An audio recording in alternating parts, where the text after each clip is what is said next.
لهذا الوصفة أو الكريب نحتاجو زوج حبات من البيض، يعني حبتين بيض، ملعقتين كبيرة تاع السكر، نحتاجو ملعقتين كذلك كبيرة زبدة تكون صيحة يعني دايبة، ولا زيت يعني اللي عندكم في الدار، فانيليا، ريحة البيض اللي ما يحبش ريحة البيض، اللي ما يحبش ريحة الحليب. نحتاجو كاس يكون مليء من الطحين اللي هي الفارينة، ونحتاجو كذلك الحليب بين كاس ونص الى كاس وربع دائما على حساب الطحين تاعنا. كما راكم تلاحظوا اول حاجه نحطوا هذاك البيض ديالنا.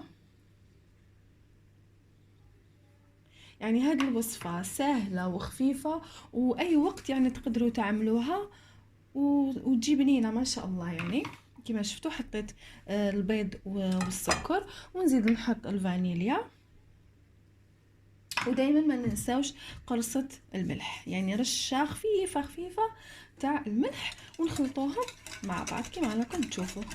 يستحسن انكم تعملوا بهذا الخلاط اليدوي او الفوي كما نقولوا حنايا، خير من تخدموا كاين ناس تخدم بالميكسر، هذاك اللي يرحي الخضره والشوربه يعني بالميكسر، يعني هذا غلط.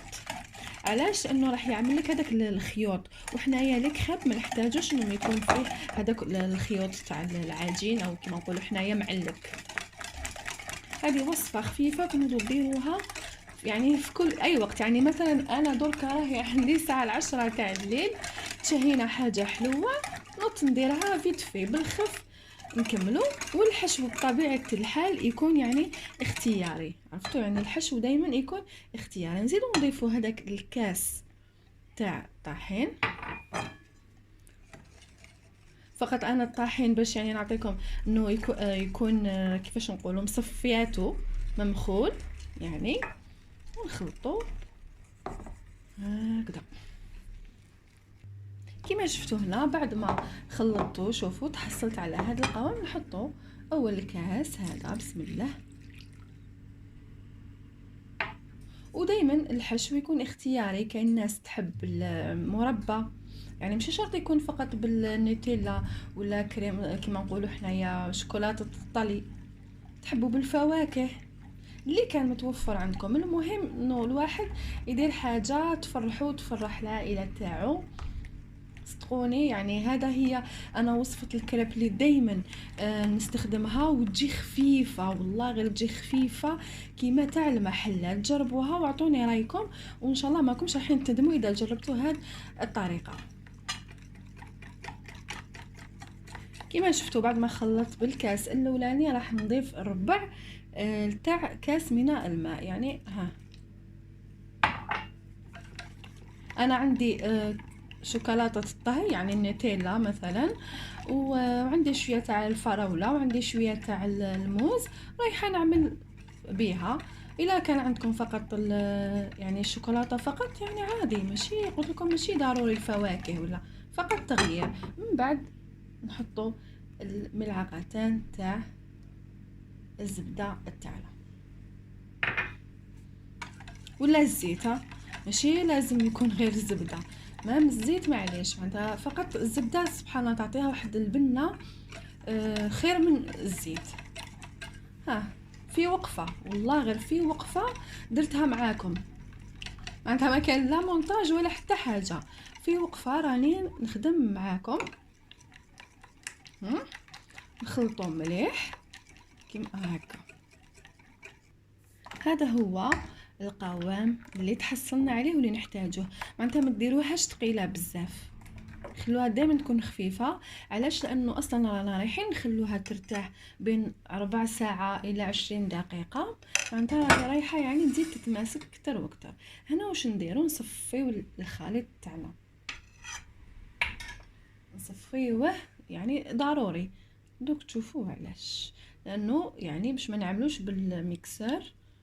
شوفوا دوك نوريلكم علاش صفيت هذاك الخليط. دائما الكريب حاولوا انكم تصفيوهم، يعني يستحسن. شوفوا واش يخرج منها، شتو؟ هكذا نغطيوه ونخليوه حوالي نص ساعة 20 دقيقة، يعني خلوه يرتاح. معليش ربع ساعة أكتر شيء. ومن بعد نروحوا كيف معناتها نروحوا مع بعض ونوريكم كيفاش طريقة طهي الكريب. كما شفتوا هنا خليت العجين تاعنا او الكريب تاعنا يرتاح حوالي ربع ساعه، خليته فقط ربع ساعه. من بعد نجيبو مقله تكون ما تلصقش، يعني حاولوا انه تكون ما تلصقش. نجيبو شويه تاع الزبده فقط مع الاول هكذا، شويه فقط، يعني غير يعني في الاول فقط، يعني باش نتاكدوا انها ما راهيش رايحه يعني يصير تلصق لنا الكريب تاعنا. ونحطو اذا كانت عندكم هذيك الماكينه تاع الخشب تاع الكريب اعملوا بها، اذا ما كانتش عندكم اعملوا بهذه الطريقه. سهله ماهله، كل وحده تقدر تخدم هذا الكريب، يعني ماشي حاجه يعني صعيبه. وهذا الكريب انا مرات يعني نعملو مالح، ان شاء الله راح نعمل لكم وصفه تاع الكريب مالح، فقط ما نحطلوش السكر ونزيد له شويه في الملح. ان شاء الله الايام القادمه ان شاء الله راني رايحه نعمل لكم الكريب المالح باذن الله ان شاء الله يا ربي. لا كنا من الاحياء ونخليوها طيب يعني على نار ماشي قويه، لانه راح تحرق لك الكريب تاعك، على نار يعني متوسطه على قليله شويه، وخليها تطيب. من بعد تشوفي الاطراف تاعها، يعني انا ما زال هنا ما عندها، شوفوا دوك الاطراف تاعها يبداو يصير لونهم شويه ذهبي، دوك تشوفوا كيفاش. ان شاء الله تجربوها وتعطوني رايكم.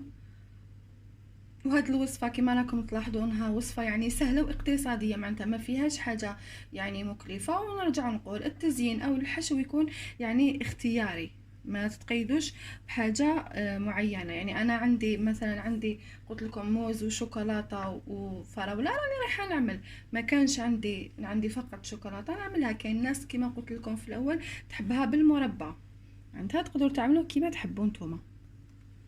الان كما شفتوا هاوليك يعني الاطراف تاعها وحدها تتنحى، معناتها بلا، خصوصا اذا كانت المقله تاعك خليتيها مخصصه فقط للكريب ولا للبانكيك ولا، يعني حاولوا انكم المقلات يعني تجيبوا مقله ماشي شرط انها تكون ان كريبيير، مقله فقط، وخلوها غير لهاد الاشياء اللي نخافوا تلصق. كما شفتوا قلبتها ونعاودوا نقلبوها هنا باش تحمر شويه فقط، تعطي هذاك اللون الذهبي. طبعا ما تحاولوش تعملوا كيما انايا بيديكم، انا والفت كان يشوفني الزوج نعمل هاد الطريقه. شوف ما شاء الله معناتها، ها شوف خفيفه وكيما تاع المحلات، وريحه الفانيليا راهي في الدار ما شاء الله. معناتها كاين ناس ما تحبش تعمل لها الفانيليا، انا ننصح انكم تعملوا الفانيليا وتعملوا تكملوا كامل الخليط تاعكم بنفس الطريقه، ونروحوا نشوفوا من بعد النتيجه النهائيه ان شاء الله. كما شفتوا هنايا كملت طيبت كامل هذوك يعني الخليط العجين تاعنا، شوفوا كيفاش اللون ذهبي رائع وخفاف خفاف خفاف، يعني متقدروش تصوروا. دركا نجيو للتزيين العادي يعني في الدار. هنا انا عندي كريمه الطلي.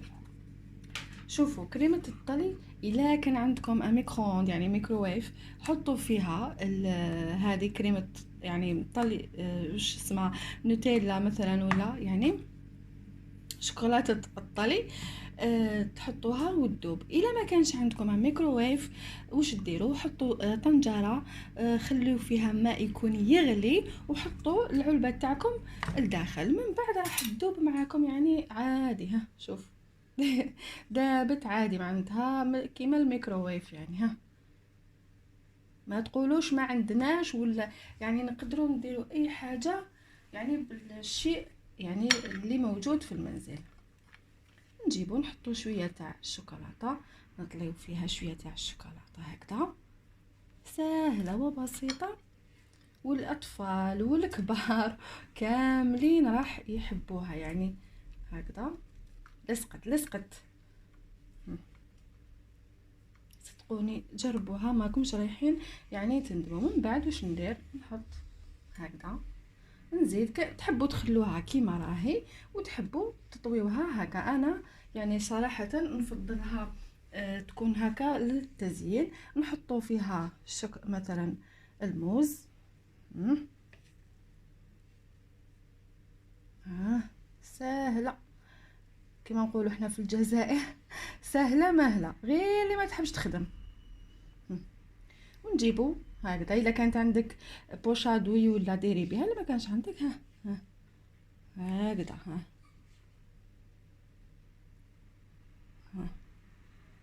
هكذا وتزينيها بهذوما ولا كيما تحبي. انا درك نكمل كامل الكريب تاعي نزينه بنفس الطريقه، فقط نغير البيستاش عفوا الفراوله على الموز، وتشوفوا الطبق النهائي او يعني التحليه النهائيه ان شاء الله. وكما شفتوا هذا هو يعني الطبق يعني النهائي. شوفوا تزيين عادي، والشيء اللي كان موجود في المنزل انا عملت به، وصدقوني جا يعني راح يجيكم بزاف بنين.